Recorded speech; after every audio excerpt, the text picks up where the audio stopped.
ఉమ్మడి ఆంధ్రప్రదేశ్ ముఖ్యమంత్రిగా doctor YS Rajasekhar Reddy రాష్ట్రానికి ఎనలేని సేవలు అందించారని Congress party in-charge doctor Chandu Sambasivudu పేర్కొన్నారు. డాక్టర్ వైఎస్ రాజశేఖర్ రెడ్డి వర్ధంతి సందర్భంగా నివాళులర్పించారు. స్థానిక మారిస్పేటలోని కాంగ్రెస్ పార్టీ కార్యాలయంలో దివంగత నేత డాక్టర్ వైఎస్ రాజశేఖర రెడ్డి 15వ వర్ధంతిని సోమవారం ఘనంగా నిర్వహించారు. నియోజకవర్గ ఇన్ఛార్జి డాక్టర్ చందు సాంబశివుడు ఆధ్వర్యంలో పార్టీ నాయకులు డాక్టర్ వైఎస్ఆర్ చిత్రపటానికి పూలమాలలు వేసి నివాళులర్పించారు.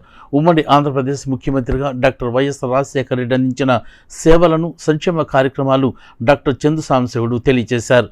కాంగ్రెస్ పార్టీ నుండి ఆయన ముఖ్యమంత్రిగా ఉంటూ రాష్ట్ర అభివృద్ధికి ఎనలేని కృషి చేశారని చెప్పారు.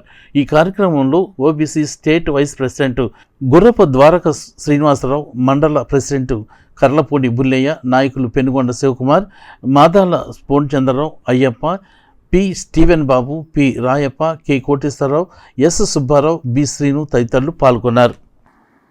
మా కాంగ్రెస్ పార్టీ అగ్రనాయకుల్లో ఒకరు, ఉమ్మడి ఆంధ్రప్రదేశ్ మాజీ ముఖ్యమంత్రి, అలాగే చాలా కాలం కాంగ్రెస్ పార్టీలో ఆంధ్రప్రదేశ్ రాష్ట్రానికి మరియు భారతదేశానికి సేవలు అందించినటువంటి స్వర్గీయ శ్రీ రాజశేఖర రెడ్డి గారి 15వ వర్ధంతి.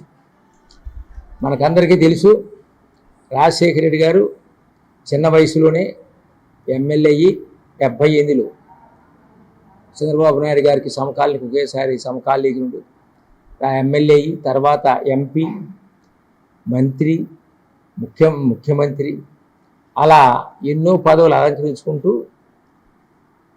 తను ఎప్పుడైనా ఓటమి ఎరగని ప్రజానాయకుడిగా ఉన్నటువంటి వ్యక్తి శ్రీ రాజశేఖర రెడ్డి గారు. రాజశేఖర రెడ్డి గారి గురించి ఆయన రైతులంటే చాలా అభిమానంగా ఉంటారు. మరి ఇదే టైము ఆయన చనిపోయిన నాడు ఆయన అనుకోకుండా కాలం అనుకూలించుగా కాలం చేశారు. ఈ టైంకి కూడా ఆయన యాక్సిడెంట్ అయ్యి కాలం చేశారు. వారు ఒక కలగనే వాళ్ళు అదేంటంటే రాహుల్ గాంధీ గారిని ప్రధానమంత్రిగా చూడాలని. కాంగ్రెస్ పార్టీ కార్యకర్త అభిమానులు, రాజశేఖర రెడ్డి గారి అభిమానులు అందరూ కూడా రాహుల్ గాంధీ గారిని ప్రధానమంత్రి చేసే విధంగా మనం అందరం కూడా ముందడుగు వేస్తూ మరి రాజశేఖర రెడ్డి గారు అడుగుజాడల్లో నడవాలని కోరుకుంటున్నాను. అదేవిధంగా నేను ఇప్పుడు